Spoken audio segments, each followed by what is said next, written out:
Listen, everything you've been told about energy is a lie. And the people who benefit from that lie? They're the same 13 families who inherited Tartaria's empty cities after the reset. The same families who now control every power line, every electrical grid, every watt that flows into your home. And they did it all deliberately. Before the reset, Tartaria had something we've completely lost: free energy. Unlimited, no meters, no bills, no corporate gatekeepers deciding who deserves electricity and who doesn't. Every city had the technology. Every building was plugged directly into a system that didn't require fuel or extraction or suffering. And then one night, it was gone. Completely gone. But here's what they don't want you to know. The grid they replaced it with wasn't an upgrade. It was a cage. A cage designed to make sure that the 12 billion people alive today would be eternally dependent on their infrastructure, on their power, on their monthly bills that never stop climbing. This wasn't some gradual evolution of technology. This was a calculated replacement. One system erased, another installed in its place. And the new system was never meant to liberate anyone. It was meant to bind them. The 13 families didn't discover this technology. They inherited it. When Tartaria reset, when the old world was wiped from the maps and the history books, these families were positioned right where they needed to be. They studied the ruins. They reverse-engineered what was left. And instead of giving it back to humanity, they weaponized it. They walked through the empty streets of those massive cities. They examined the towers that still stood. They cataloged the remnants of a system that had once powered entire continents without a single coal mine or oil derrick. And then they made a choice. Not the choice of stewards, the choice of conquerors. They built the modern power grid. And that grid is probably the most profitable system ever created in human history. It's not about electricity. It's about control. It's about making sure that every house, every factory, every hospital on Earth has to buy power from them, directly or indirectly. Think about what that means in practice. You wake up.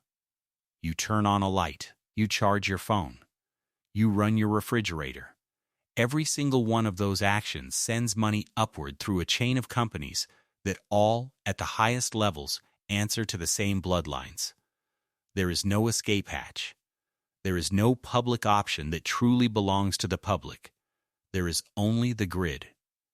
And the grid has owners. Think about the logistics of that. 13 families. One grid. Billions of people. Trillions of dollars flowing through their hands every single year. Forever, with no competition, with no alternative. Because the only alternative was erased completely. No open-source blueprints. No competing systems allowed to scale. No cities permitted to experiment with independent energy architectures. The moment the old free system vanished, the new dependency model was locked in place with laws, patents, regulations, and the quiet understanding that anyone who got too close to the old knowledge would be dealt with. The Rothschilds, the Rockefellers, the Vanderbilts, the Carnegies. These names appear everywhere when you start looking into who actually owns the electrical infrastructure. Not just one company, not just one country. Every major power grid on Earth traces back to these bloodlines. Every single one. Follow the holding companies. Follow the investment banks. Follow the foundations and the trusts and the family offices that never appear on the consumer-facing websites. The pattern is always the same. Different logos. Different countries. Same ultimate beneficiaries. The same surnames that show up in the financing of the early utility monopolies also show up in the ownership structures of today's multinational energy conglomerates. That is not coincidence. That is continuity. And they didn't do this by accident. When Tartaria fell, these families made specific, deliberate choices about what technology would survive and what would disappear. The free energy systems? Completely dismantled. Every blueprint destroyed. Every working prototype removed from public view. Everything that would have given regular people power, literal power, over their own lives. The decision was not technical. It was political and economic. A free system cannot generate rent. A free system cannot be metered. A free system cannot be turned into a recurring revenue stream that compounds across generations, so the free system had to die. And it did. What they kept was the extraction model.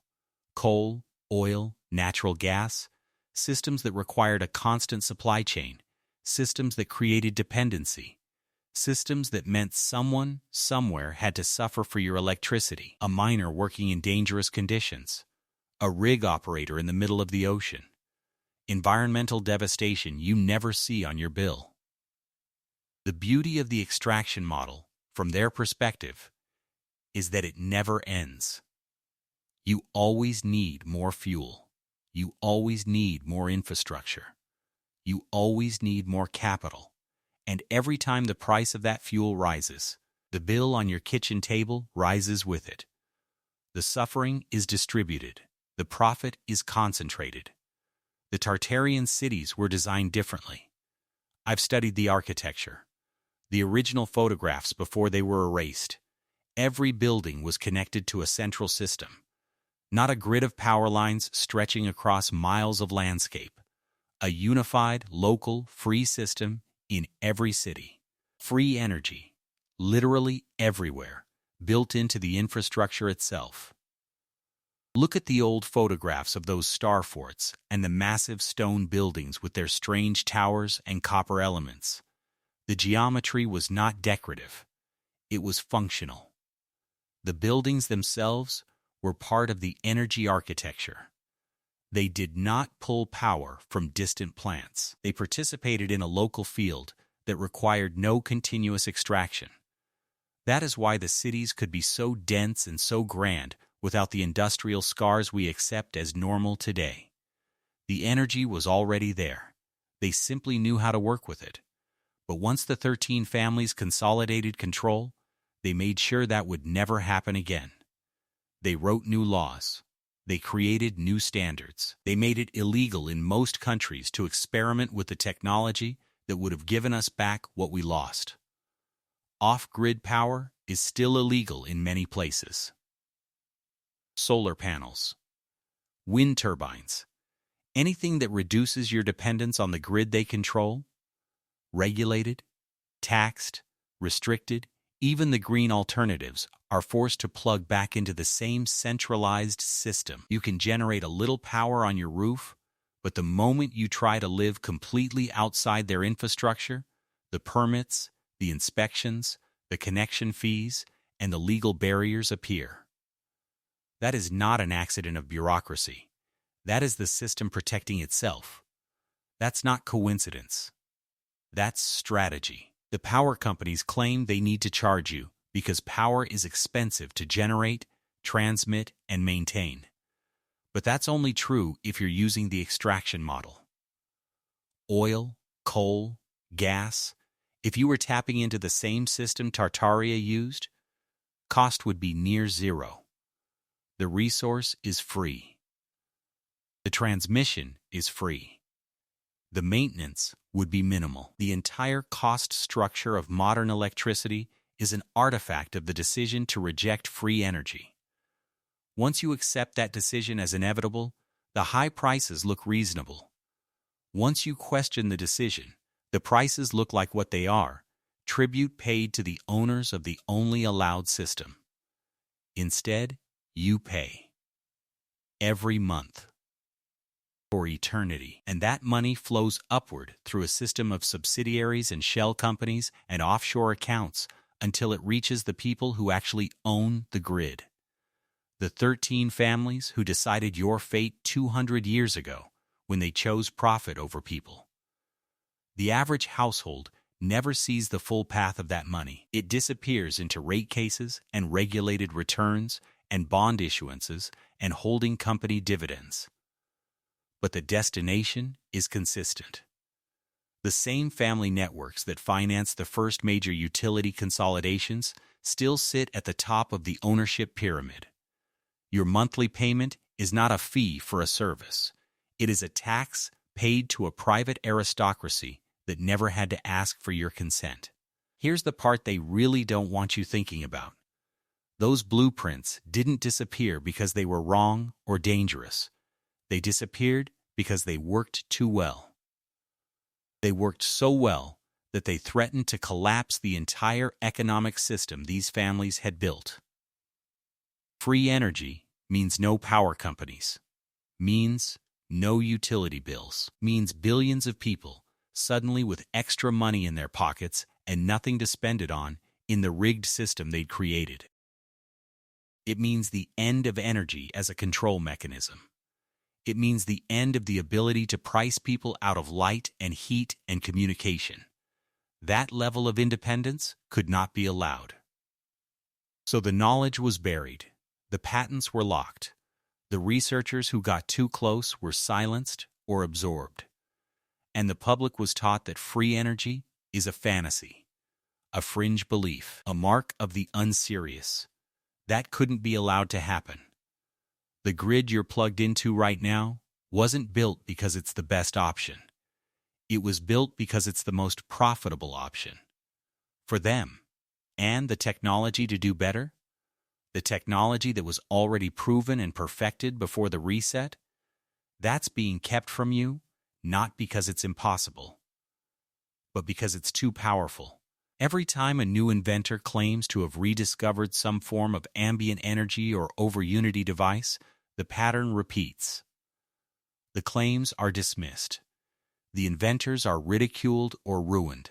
The patents are acquired and shelved. The narrative is reinforced. Energy must be extracted. Energy must be scarce. Energy must be paid for. The cage stays locked. The reset wiped out one world. But the people who run this world?